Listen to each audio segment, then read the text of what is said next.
Amen. Hallelujah. Glory be to God. One of the most annoying thing when you get up in the morning is what? Which you don't appreciate. Hey, what that could be? Huh?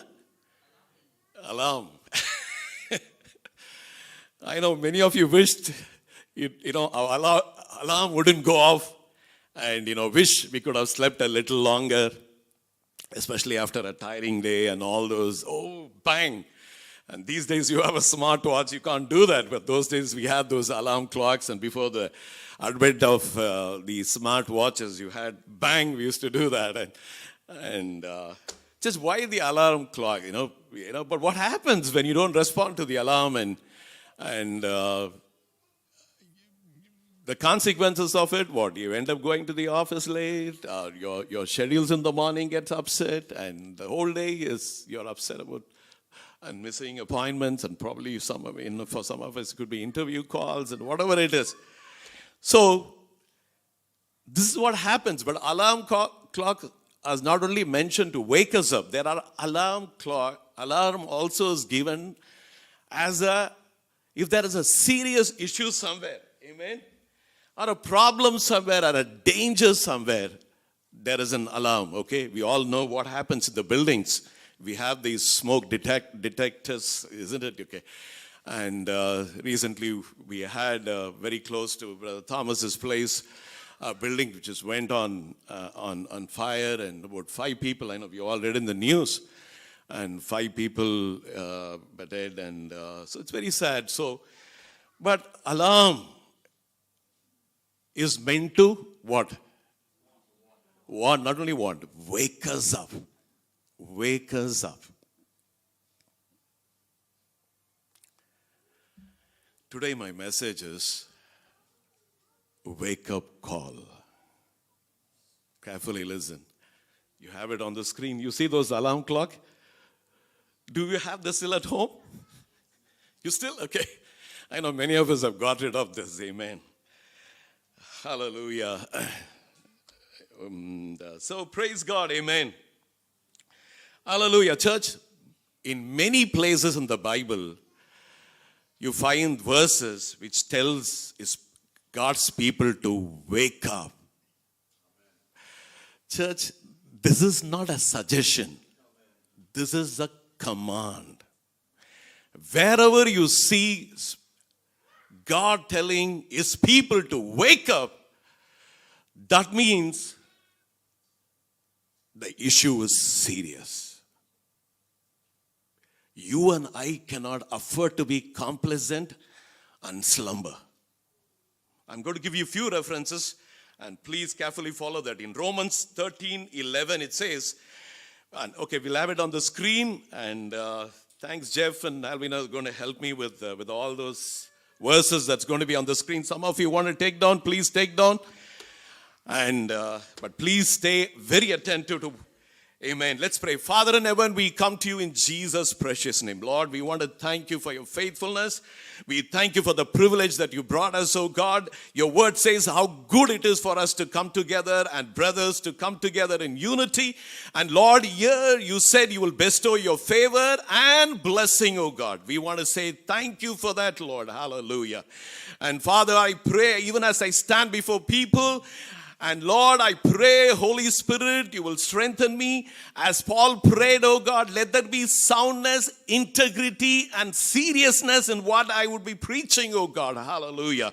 And Lord, let the church be edified and benefited and respond, oh God. Father, as your word says, Lord, to the churches Lord, the Spirit of God, when it addressed to the churches in Revelation, we read, he who has a ear, let him hear what the Spirit says to the churches. And so be it, oh God, Father, so be it. In Jesus' mighty name we pray. Amen. Amen. Romans, beside this, you know the time that that the hour has come for you to wake up from your sleep. Okay, allow the children to settle down. Yeah, be seated, please. Yeah. Amen. The hour has come for you to wake up from wake up from sleep, for the salvation is nearer to us Then when we first believed, amen. How many of you know that salvation is nearer? It is talking about the final redemption, amen, that will happen, amen. When Apostle Paul was writing to the Romans, it was then nearer. Salvation is so near. How closer we are to the final redemption, amen, our salvation, amen, hallelujah. Glory be to God, amen. Amen, hallelujah. Glory be to God, amen. And Ephesians 5:14 says, for anything that becomes visible is light.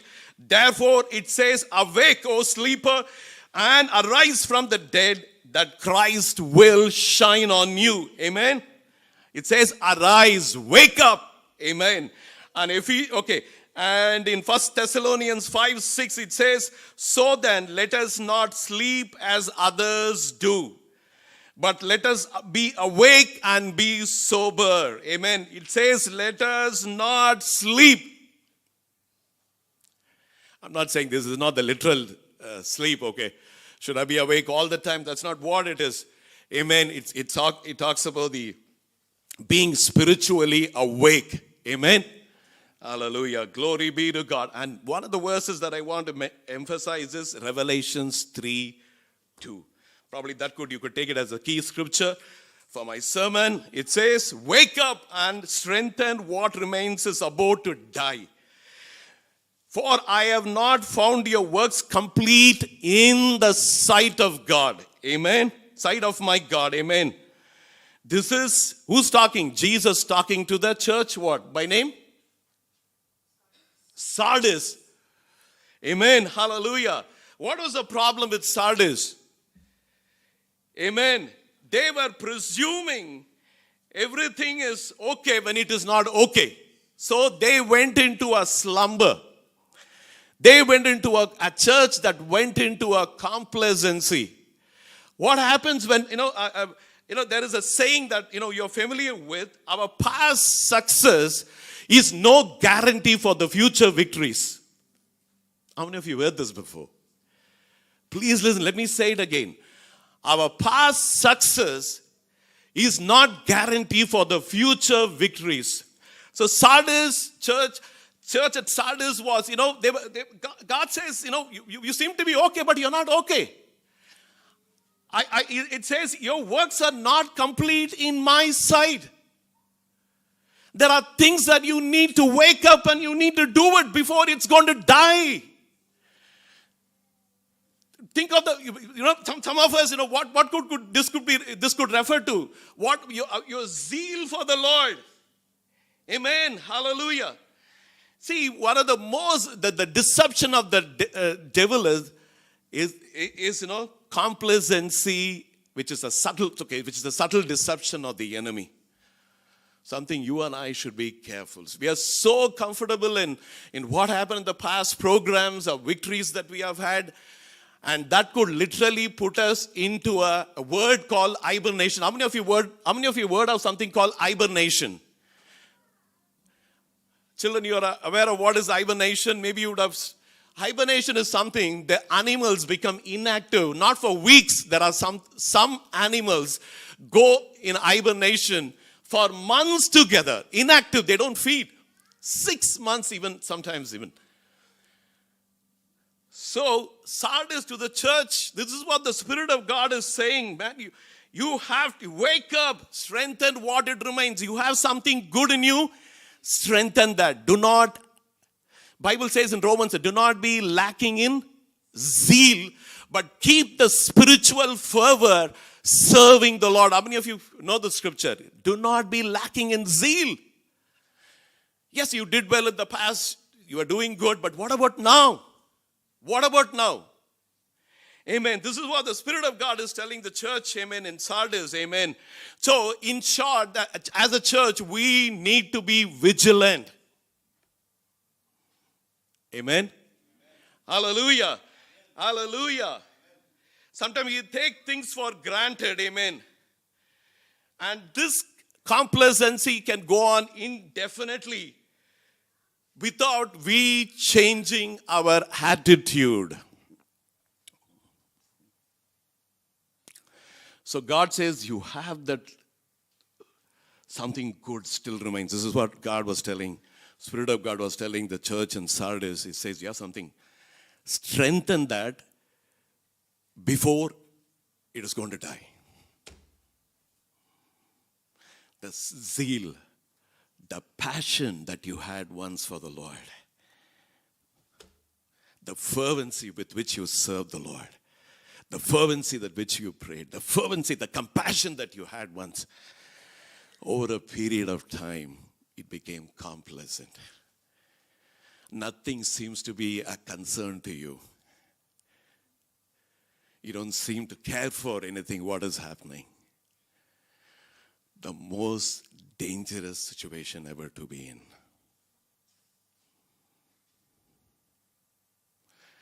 So the Spirit of God is telling, it is time. Even that very good thing that you had before it dies. Hallelujah. Hallelujah. Glory be to God. Glory be to God. You know, complacency could mean no interest. There is no enthusiasm in spiritual life anymore. There is no excitement about spiritual things. There's nothing, you seem to be, you seem to be okay when you're not okay. That is what happens. So there's a warning that came to the church in Sardis. So we need to wake up. Okay?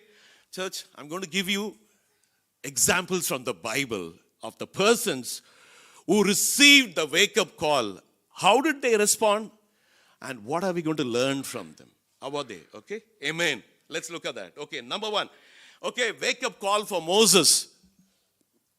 Okay? I'm just going to give you a few outline about Moses, the history and the background. We all know Moses, was born in a Levitical slave family in Egypt. Please carefully listen, because I cannot have them all on the screen. But that's the reason I'm just mentioning to you. The sooner Moses was born, what happened? His life was immediately threatened. By whom? Pharaoh. Pharaoh's edict or decree. What was his decree? He says all the male infants should be killed. That means what? Be thrown into the Nile River. What a cruel, merciless decree was that. And so Moses was born, but the sooner he was born, his mother, who was his mother?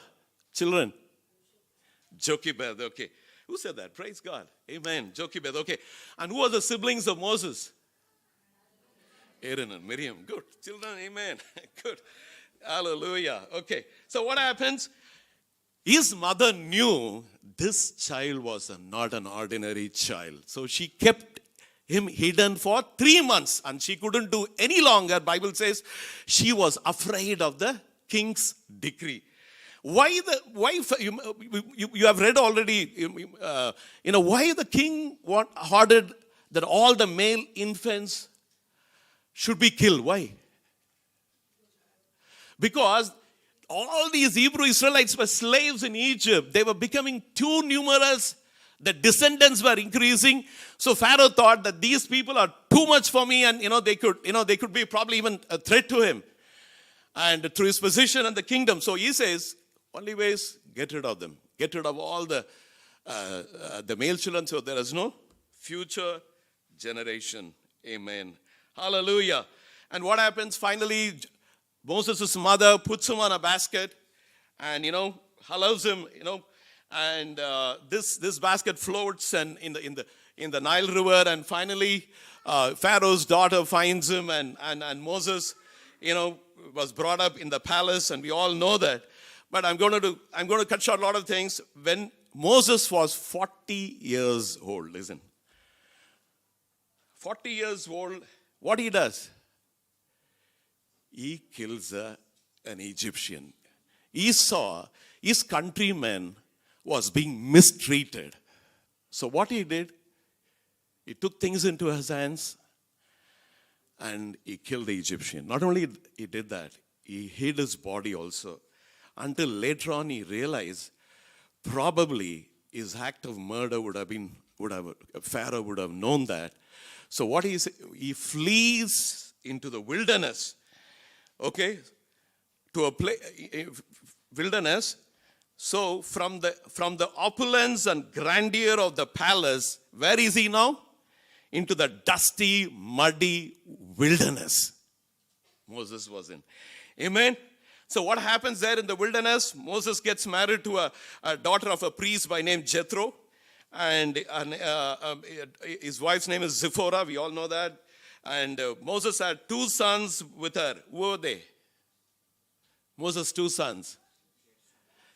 Gershom and Eliezer. Okay. Eliezer or Eliezer. Okay. Amen. Hallelujah. So, see, listen here. From where? From palace. Next moment in the wilderness. So Moses was content to live for how long? How long he lived there in the wilderness? 40 years until he was 80. But Moses, while he was being brought up in the palace of Pharaoh, Moses realized that he would be a deliverer of the people of Israel one day. Okay, he realized it. Amen? Okay, let's go. Let's see the confrontation with Pharaoh. So what happens? Moses had a dramatic encounter with the Lord. How? In the burning bush. He saw a bush burning, but it was not consumed, okay? So then God speaks to him and says to him, Moses, you are the one, chosen one, who's going to liberate my people from their slavery. God gives him, Moses comes with a lot of excuses. He said, Lord, I cannot speak properly and all those things. And finally, he comes to a point and says, Lord, send somebody else. But God changed his plan? No. So Moses gives him an Aaron to support him to speak on his behalf. We all know that. And what happens? Okay, Moses goes to Egypt and he tells Pharaoh to let my people go. And Pharaoh wouldn't allow. And finally, you know that all the plagues that comes on Egypt, Pharaoh was finally convinced that it is the futility of fighting the God of Israel. Okay? Finally, the last plague was what?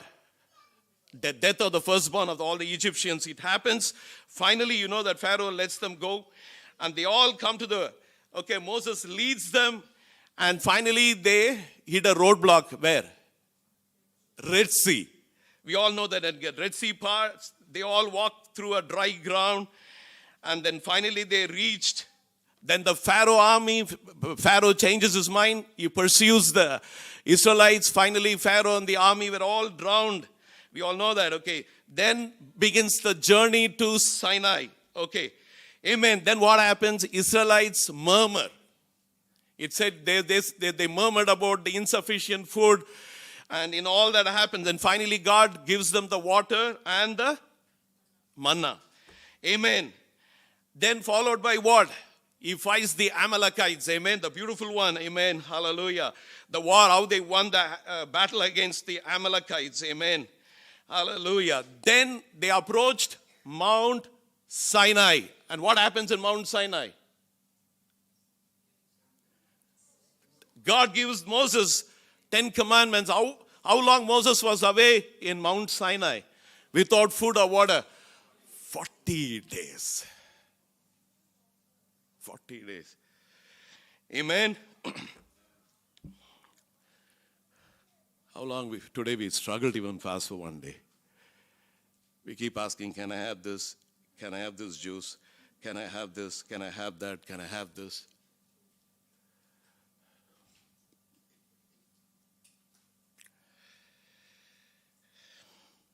Okay. Having given the background, what was the pivotal moments in Moses' life when he received the wake-up call? When was that?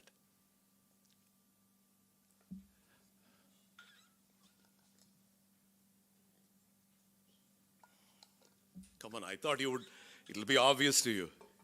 At the what? At burning bush. Yes, that's a wake-up call. What was Moses' problem? Moses tried to hasten God's call and the God's purpose for his life. There was a timing God kept. What he did? He hurried. He killed the Egyptian, became a murderer himself. He tried to hasten God's call. How many of you are getting this picture? He didn't wait for God's timing. So ended up what? Wait for 40 long years he has to wait for that fulfillment. That too where? In the wilderness.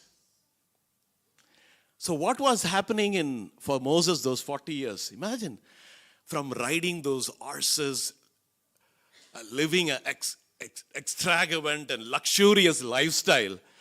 Now you are in a dirty, muddy place, tending a sheep of his father-in-law. How would it be? What was that period that Moses was going through? Just can anyone tell me? Church, carefully listen. You will miss this. There was a lot of unlearning that was happening those 40 years. Church, it is not only things to learn. There are a lot of things we have to unlearn. How many of you? Unlearning. All that he was in palace, he was being trained to do so. And how to live a princely life. He has to unlearn.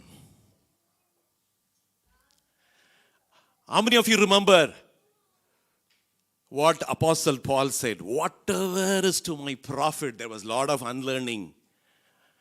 He was the most qualified and educated during his time. Learned under Gamaliel.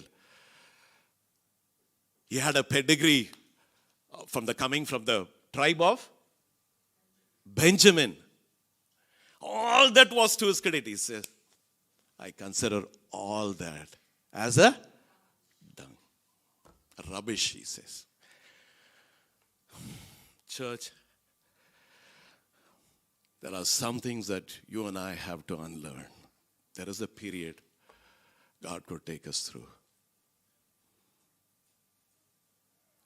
You may be used to certain things.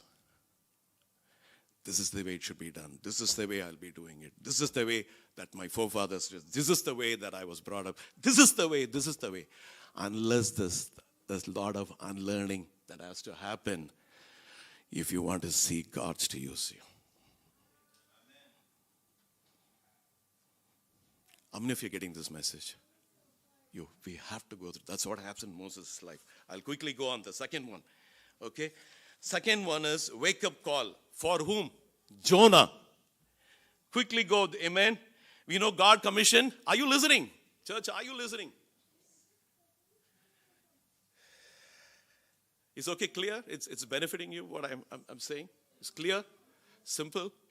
Amen. Ever since I read the scripture, Apostle Paul prays, I think in Colossians, I think it's there. Lord, he says, let my preaching be one with soundness, integrity, church, integrity and seriousness. Ever since I heard it like a rhema to me, every time I say, Lord, let it be so, Lord. Amen. Wake up call. God commissioned Jonah to what to go? And to go to where? To proclaim the judgment to Ninevites and call them to repentance. Okay. And what happens? Jonah does the opposite. Jonah disobeys God's commission and tries to run away. And finally goes on into the boat. God allows the storm. And finally the captain of the ship, imagine there was a storm, ship was about to break. And what happened? Jonah was found sleeping.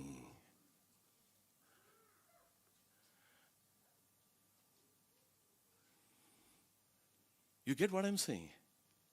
Are you applying that in your spiritual life? When there was a turmoil, people were scared to death, and Jonah was found sleeping.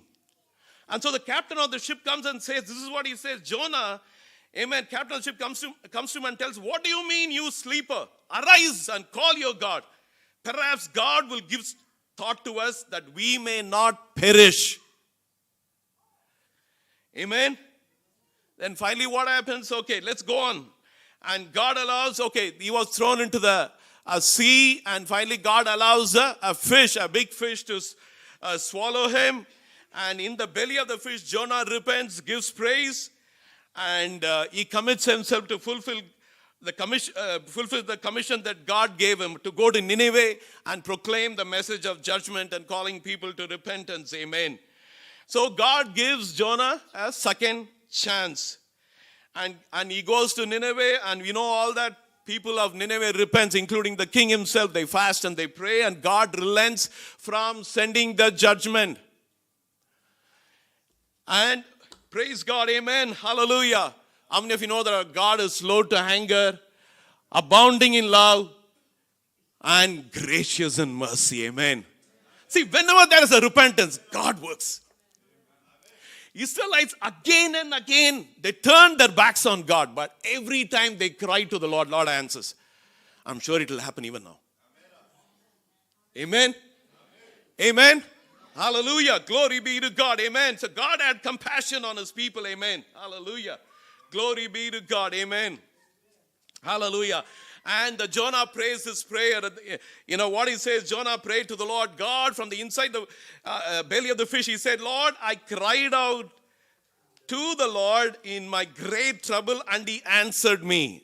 How many of you know that our God who answers when we are in trouble? He is our ever-present help in the time of trouble. Amen. Hallelujah. Hallelujah. Glory be to God. I called to you from the land of the dead, the Lord, you heard me. Amen. Hallelujah. Amen. Glory be to God. And what God does? Amen. Jonah prayed to God for help. He repented. He praised God. And after 3 days, imagine how 3 days he survived in the belly of the fish. Amen. Hallelujah. Then God made the fish to spit out Jonah onto the shores of Nineveh. And he goes and preaches for about what God says, 40 days. This city would be destroyed. Amen. And the people repented. And today we are preaching the second coming of Jesus for how long? 2,000 years. Over 2,000 years rather.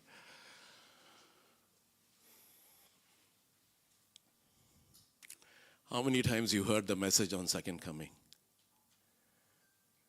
We always feel the business is as usual. We don't even talk about that. But that is how it will be, the Bible says. How many times you heard from the pulpit about the second coming? How many times you heard about calling people for repentance? When you are, these days it's becoming a taboo to address people, to asking people to come repent. Amen. Okay. Third wake-up call. Okay. So when was the wake-up call came to Jonah? Huh? Where? Belly of fish, you're right. Wake-up call came. So the story of Jonah teaches us that God is merciful, patient, forgiving. Then we can imagine. Amen? Amen? That is why you and I are sitting here this morning. Amen. He tried to resist God's call and purpose for his life. Amen. But he was the chosen man of God to do that job. Amen. Hallelujah. Glory be to God. Amen. Third wake-up call came to whom? Gideon. Amen. Church, Gideon, a story, he was living in a time when, in Judges 6, chapter 1, you can have that, okay, and who was Gideon? Where do we read about him? In Judges. He was what? Israel had about 15 judges. He was one among them. Okay. That is the time they never had any kings thing. But who was the first king? Saul. Amen. Hallelujah. Okay, so what happens in Israel had again fallen into the sin, resulting into Lord handing them over to the Midianites. How long they tortured the Midianites? 7 long years. Midianites did not invade the Israelites. What they did, every year, are you listening, church? I could see some of your eyes. Then I have to literally scream to the extent that alarm clock, like, Okay, please listen this because it's a very, very important message on wake-up call. I cannot afford you sleeping, afford to see you slumbering rather. I won't say literally word as sleeping. Amen? Hallelujah. Because my eyes will look to you straight. That's the case. That means I know there is something. Are you getting? Amen. Hallelujah. So what happens in the Midianites, who were the enemies, arch enemies of Israel, what they were doing every year, they used to come at the time of harvest. They took away all their harvest, everything they took away, and left nothing for the Israelites. So there was nothing for Israelites to survive. There was no sustenance for their life, nothing. 7 long years they suffered at the hands of the Midianites. Why? Because of their sin and rebellion. God allowed the Midianites. And then what happens? It happens, their hardship was so much, Bible says they cried out to the Lord. Amen. It's a beautiful thing. Amen. Hallelujah. They cried out to the Lord. And then what happens in further verses, if you go, I think in 12th verse, then angel of the Lord, that's the time what happens? Gideon, angel of the Lord comes to Gideon. What was Gideon doing at that time? Threshing the wheat in the winepress. But why was he doing it? But why in the winepress? I was doing a study, because in the winepress there is nothing to crush because all the vineyard and the grapes were stolen, taken away by the Midianites. You get what I'm saying? Does it make sense to you? Isn't it? So he was hiding. And there's another thing it says, the Midianites' oppression was so hard, they were literally living in caves, Israelites. Okay, let's go on. Finally, God commissions Gideon. He says the beautiful scripture in, Judges 6, 11 to 13. You can put it on the screen.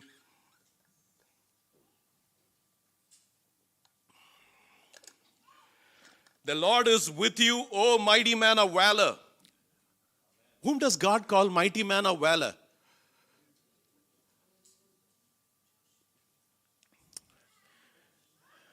Mighty man of valor. He was a mighty man of valor? No, he was afraid. He was hiding. You get what I'm saying? He was hiding. To him, God says, you mighty man of valor. Of all the people he comes. Then you know what? Our Gideon responds, God, if you were with us, would this happen to us? What about all the miracles that I've heard, my forefathers have told me that you performed in the nation of Egypt? Where are those miracles? What happened to that? If you were there, if you would have performed those miracles, would this happen to us? Are you getting, church? Hallelujah. Amen. And God, you know what God says? Amen. Go in this might of yours, and save Israel from the hand of the Midian. Do not I send you? In other version, it says, go in thy strength you have. How many of you know that? Amen. Hallelujah. It's there already. Yeah. Hallelujah. Glory be to God. Amen. Hallelujah. And God ordains him. Behold, and you know what was God? When God tells him, you're the man who's going to deliver Israel. You're going to single-handedly handle Midianites as one man. God tells him that. To tells him whom? To the man who was afraid, timid, who had a low esteem of himself, who had a low self-worth of himself. He says, Lord, my tribe is just ordinary. My clan is ordinary, oh God. Amen. Hallelujah. God says, go in the strength that you have. God says, I will be with you and you will strike the Midianites as one man. And this was not enough. Then again and again you see he testing the Lord, asking Lord for the proof 3 times. I think 2 or 3 times it happens, Lord. He was not very sure it was the Lord was speaking to him. So he is asking sign from the Lord. So, and God was so kind enough, amen, to Gideon. And finally it comes to a point. Now I'm just going to go a little further, and it says, that Gideon chooses 32,000 people to fight against how many? 135,000 of the Midianites. Church, listen how God's mathematics is. The 32,000, out of which the call was given, how many of you are afraid? 22,000 people dropped out. Okay? There were 10,000 left. Finally, a lot of filtering, and finally it comes to how many? 300. Church, does it make, logically speaking, 300 people going and fighting an army of 135,000? And Midianite were, no ordinary, because Bible says they will come like a swarm of the locust. How many of you remember that scripture? And to fight those people, just 300 men, but God did it. Amen. With God, all things are possible. Amen. Hallelujah. Amen. That's what Joseph did. Amen. Hallelujah. Glory be to God. Amen. So Gideon goes and fights the Midianite. How he goes? With swords and all that. How does Gideon fight the Midianites? There's a jar, and then what all he has? Children. Torch.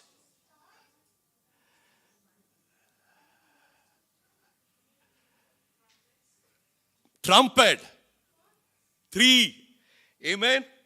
Hallelujah. Glory be to God. Amen.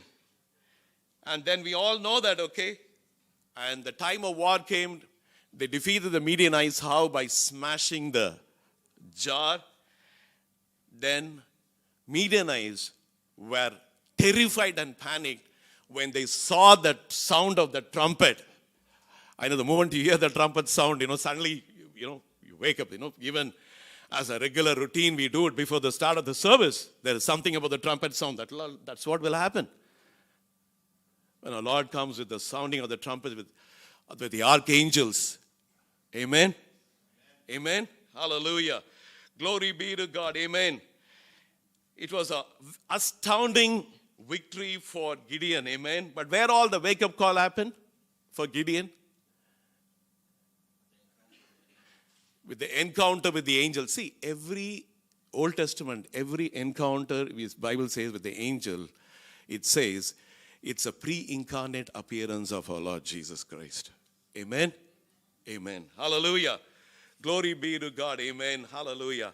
It was a very powerful, it was a very astounding victory, to the extent Isaiah mentions in Isaiah 9:4. For you will break the yoke of their slavery and lift the burdens from their shoulders. You will break the oppressor's rod, just as you did when you destroyed the army of Midianites.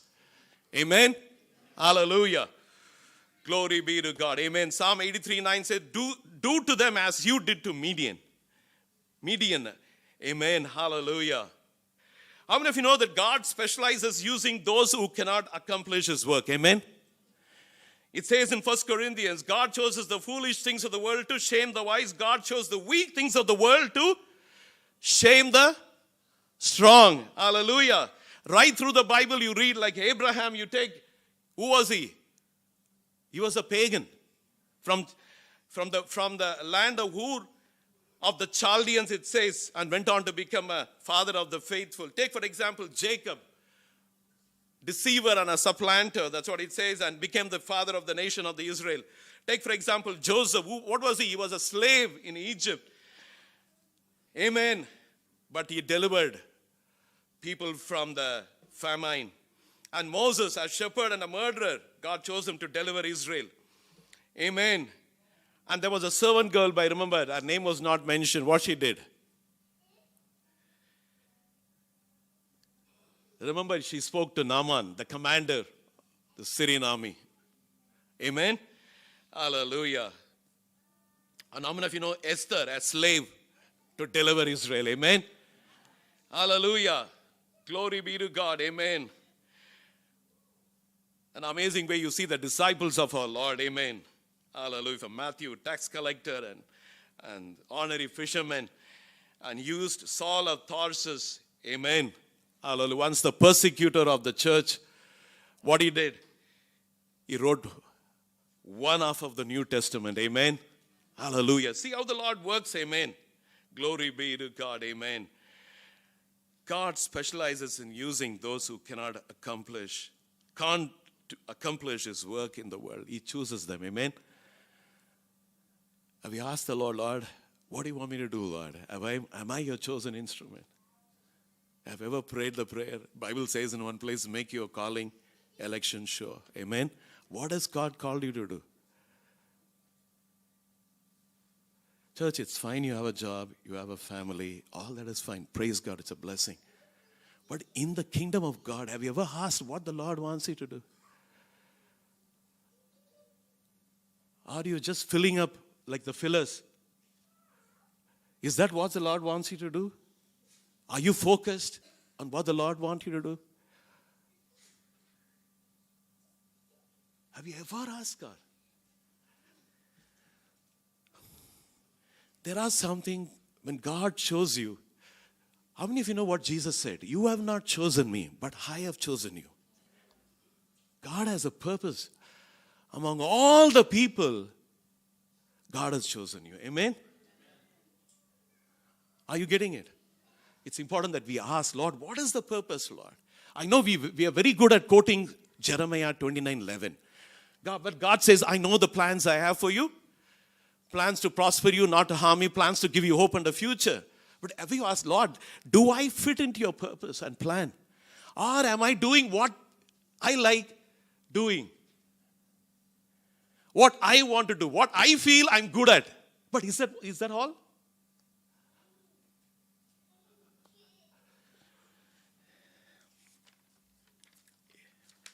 Amen.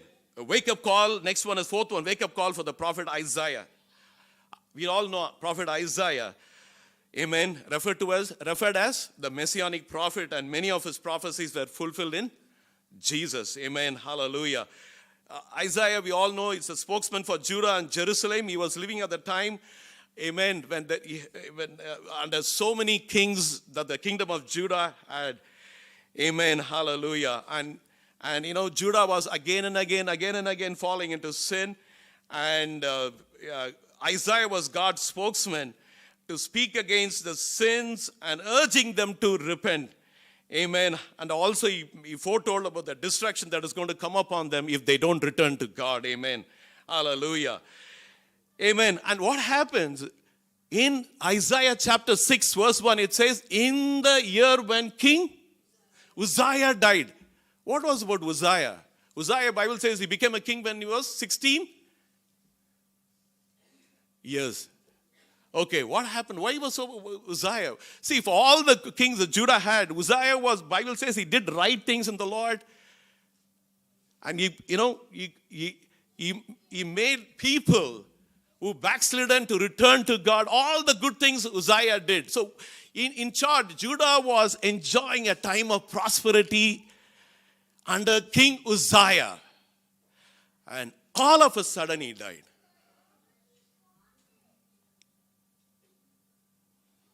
How did he die?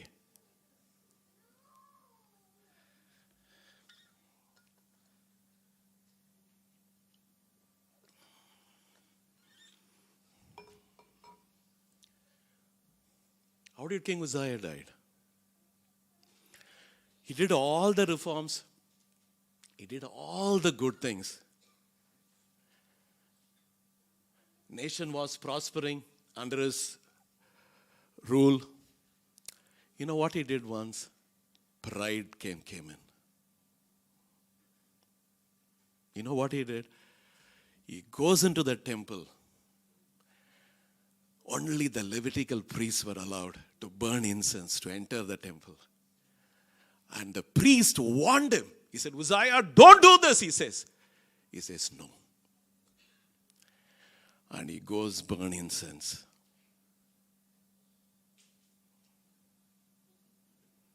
And then what happened? It's instantaneously. he was struck by leprosy. And he died. So the end was not good for Uzziah. Going back to Isaiah. When Uzziah died, nation was plunged into darkness and gloom. That's the time. What Isaiah had? He saw the Lord. Seated, highly exalted. So there is so much of spiritual truth. I'm not getting, but you see the wake-up call for Isaiah. And God reveals to him just the glimpse of heaven and how it would be to Isaiah. And what was the first reaction of Isaiah? When he sees the Lord in all his glory and holiness, he says, Lord, I am undone, he says. I am a man of unclean lips. I live among the people who are unclean. Then you know that angel one of the seraphs takes the coal and touches the lips. He is cleansed. Then God says, whom shall I send? He said, Lord, here I am, send me.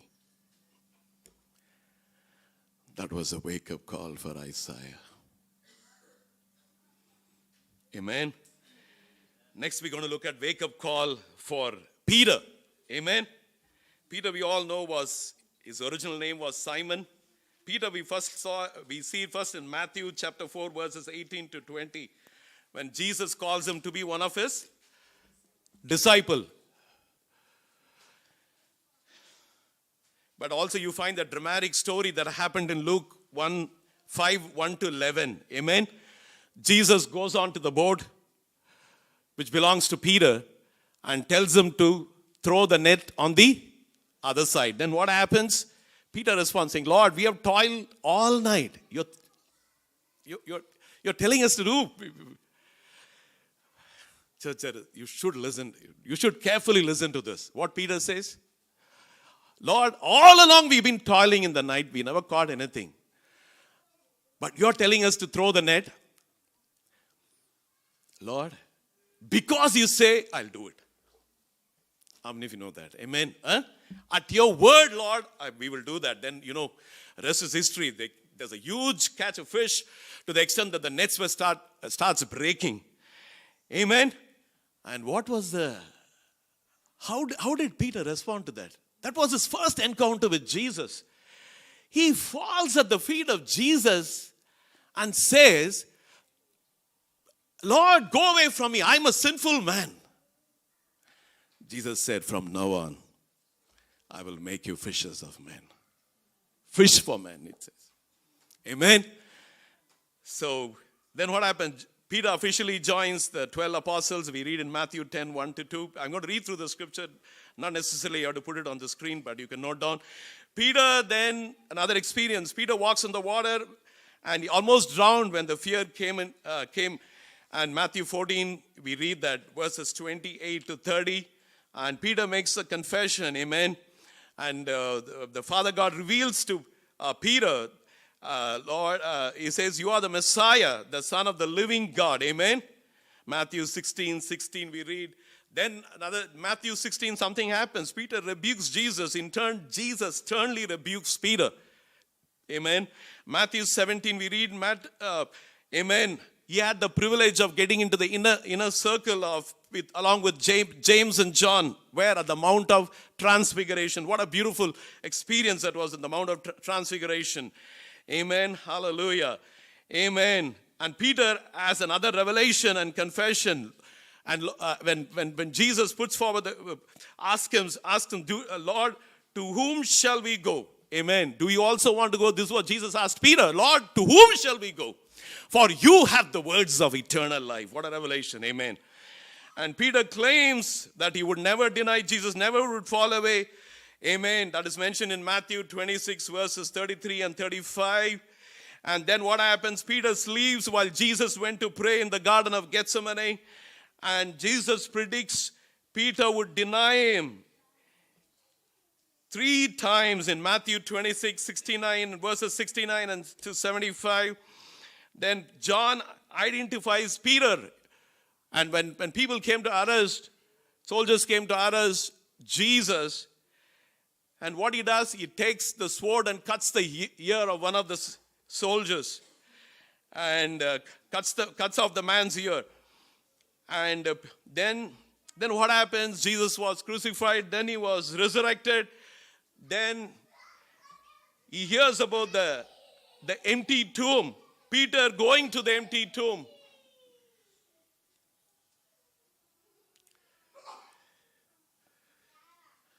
Peter goes to the empty tomb. And then there is only one chapter with John adds in John 21. We all know that. Okay? And what happens? It says in John 21 verses 1 to 8, you can read that, you can put it on the screen if you can. It says, sometime shortly after Christ's resurrection, 7 of the apostles were together, and Peter suggested, what they suggested? Go fishing. And what was the calling on Peter? To go fishing? To be a fishers of men. And what did already Jesus told him? One more thing he said. What did, to none of the disciples he told, but to Peter he said, upon this rock I will build my church. And where was Peter now? Telling all the disciples, let's go back to fishing. Church, if you read this whole chapter, you cannot be reading without tears in your eyes. These guys are gone. Who comes all night? They struggled. They never caught anything. Who was there in the morning as suddenly a stranger appears on the shore asking for what? Food. That's what happens. Amen? If they had any food, they said no. And what did Jesus' response was? He says, cast the net one more time on the right side of the boat. And what was the result? They came back overflowing with so much of fish. At that point, church, listen, at that point, they recognized who the stranger was. It was the Lord himself after his resurrection. Amen. Hallelujah. They made their way to the shore. Peter wouldn't even wait to row the boat.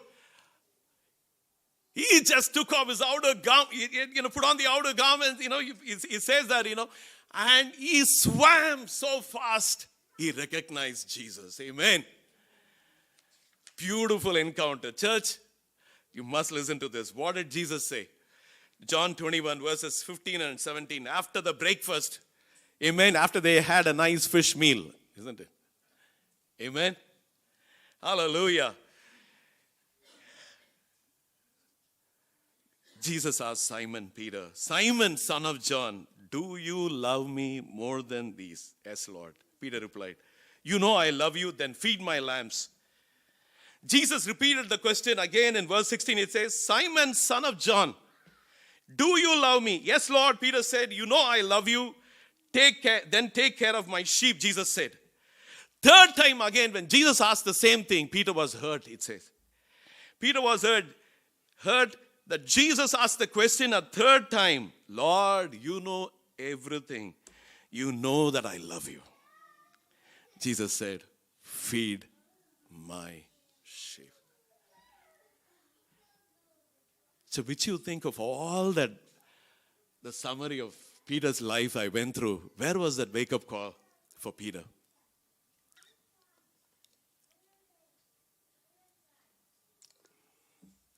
Where was the wake-up call? This is the one. This was the wake-up call.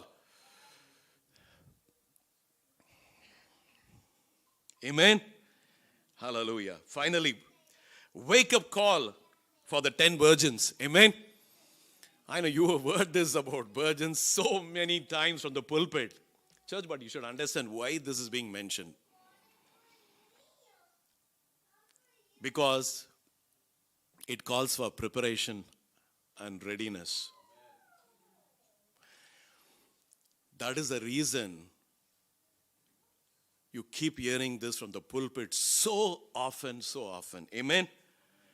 Then Jesus said in Matthew, we all know where it is. Matthew 25, 1 to 13. The kingdom of heaven will be comparable to 10 virgins who took the lamps and went on to meet the bridegroom. 5 of them were foolish, 5 of them were prudent.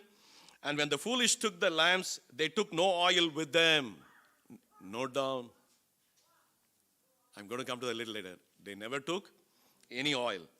But the prudent took oil in flasks along with the lamps. Now while the bridegroom was delaying, they all got drowsy and began to sleep.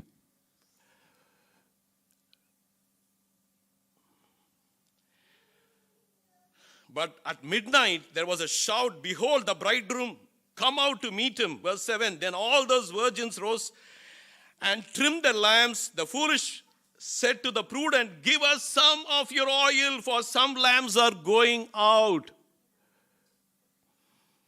But the prudent answered, no, there will be not enough for us, and you to go instead to the dealers and buy some for yourselves.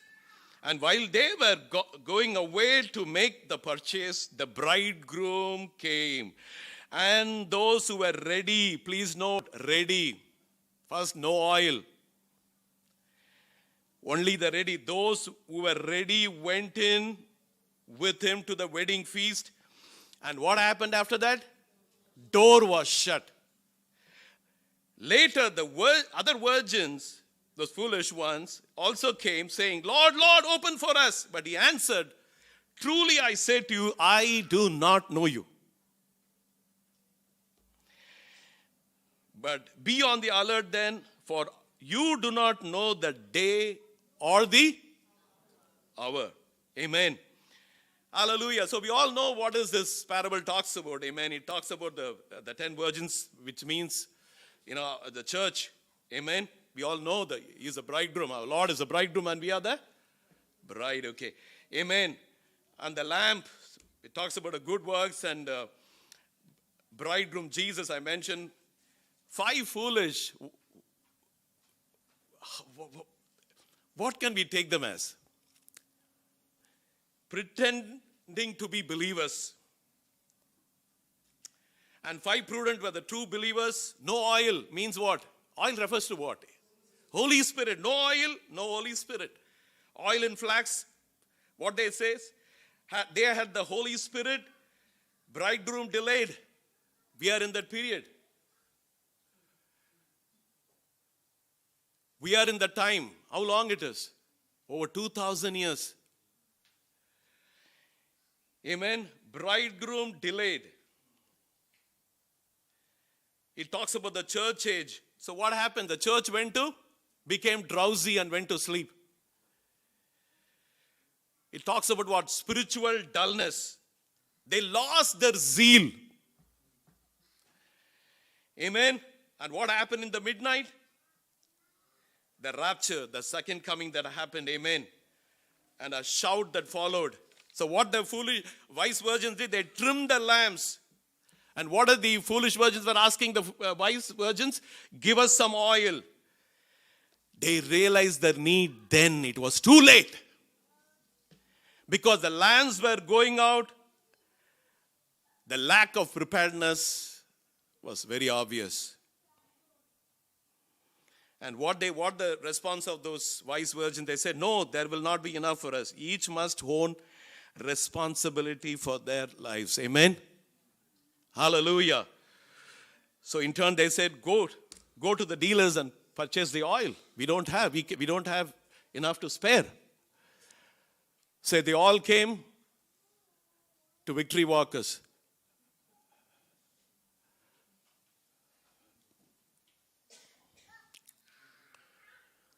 And what happened? They came. Church was empty.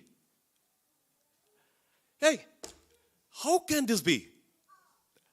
Did people get the WhatsApp message? This is Sunday. There should be service of course.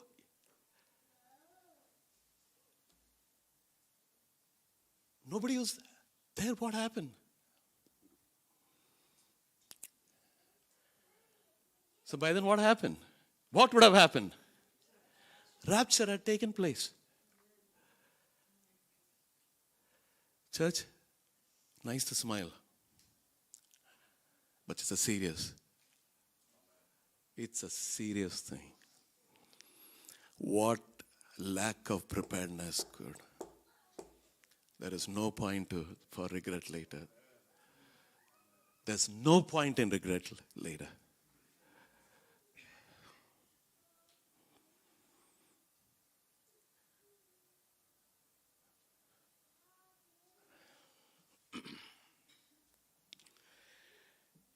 And what happens?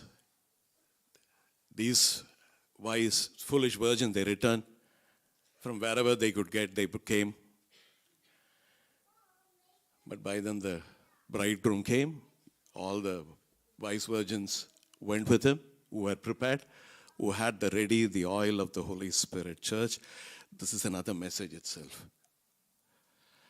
Some of you never even thought about this, why we emphasize so much on the Holy Spirit, on the baptism of the Holy Spirit, on having the oil of the Holy Ghost. Amen. Hallelujah. You're still in your traditional mindset.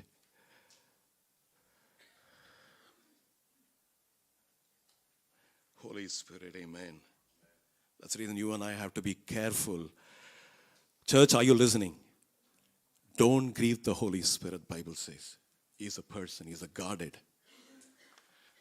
By our negligence, by our irreverential attitude, you and I could grieve the Holy Spirit. Remember this. It could happen few times. After that, you will sear your conscience until the inevitable happens. So important for preparedness, having the oil. So they came and the door was shut, and they cry, they plead, Lord, Lord, open. I do not know you. Be on the alert. You do not know the day or the hour. I just want to quote what one preacher said. It says, after this parable, he says, this leads me to believe the greatest question in life is not, do you know Jesus? The greatest question in life is, does Jesus know you? Jesus knowing you has nothing to do with your deeds or actions. Jesus knowing you has to do with your putting your trust in him as a Savior and the Lord, and nothing else matters. Amen? You say amen to that. Nothing else matters. Have you trusted the Lord? Children, I'm asking you, have you trusted the Lord? Have you accepted the Lord? I want to ask you, have you? Is there a time in your life when you repented and said, Lord, come into my life? Forgive all my sins, Lord. Let your blood cleanse me, Lord. I believe that you died for me. You rose on the third day, Lord. Have you done? Children, I'm asking you a question. Have you done? I'm not trying to condemn you, but have you done? It's a very, very important question. Some of you, in the age of understanding, I'm asking along with the others. These foolish virgins were what? Pretended to be believers when they are not. Just because you were born in a Christian family, just because you attend Victory Walkers doesn't make you anyway a Christian. Have you repented? Have you been born again? Are you filled with the Holy Ghost?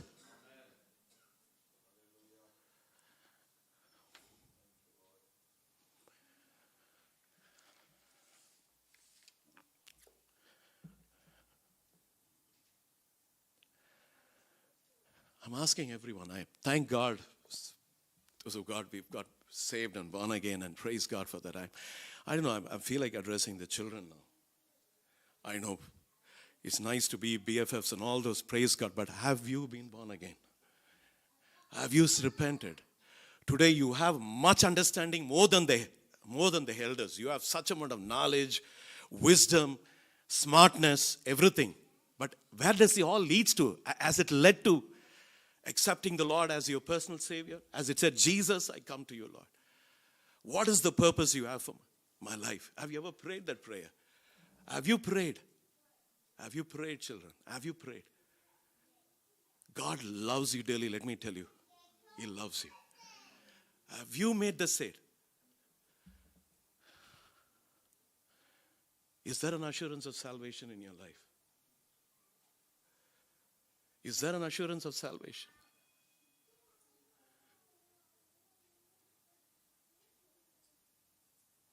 Youth, I'm asking you, is there an assurance of salvation? You've given your life to Christ. Have you been baptized? Have you been baptized? Why is delay?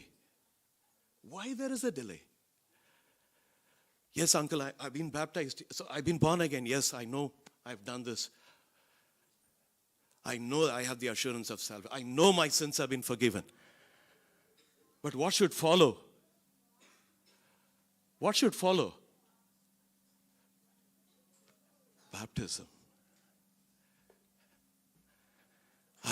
Only then you can sing the song, nice song, I've decided to follow Jesus, no turning back, no turning back. Otherwise our song would have no meaning at all. I'm not just saying children, I'm talking about even the adults also. Have you? Children, think, little while, I'm going to give you an altar call. You don't have to make it to please anyone, please pastor, or please your parents, nothing. It is your decision. You have to bear the responsibility for your spiritual life. Amen? Some of you had a fantastic upbringing in the fear of the Lord. You could not have asked anything more. I did not have that privilege, but thank God, God saved me in my school days.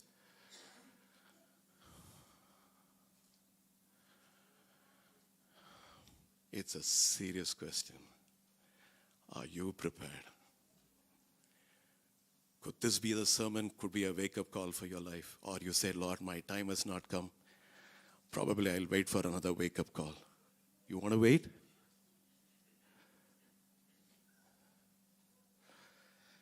Stand up, church.